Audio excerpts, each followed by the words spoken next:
Nung isilang ka sa mundong ito, laking tuwa ng magulang mo, at ang kamay nila iyong ilaw.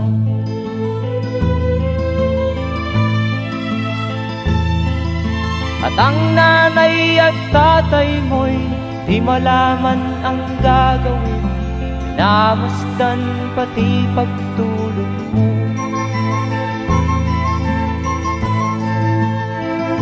At sa gabi nagpupuyat ang iyong nanay sa pagtimpla ng gatas mo.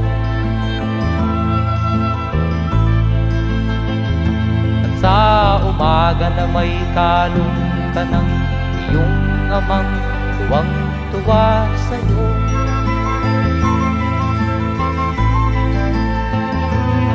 Ngayon nga ay malaki ka na, nais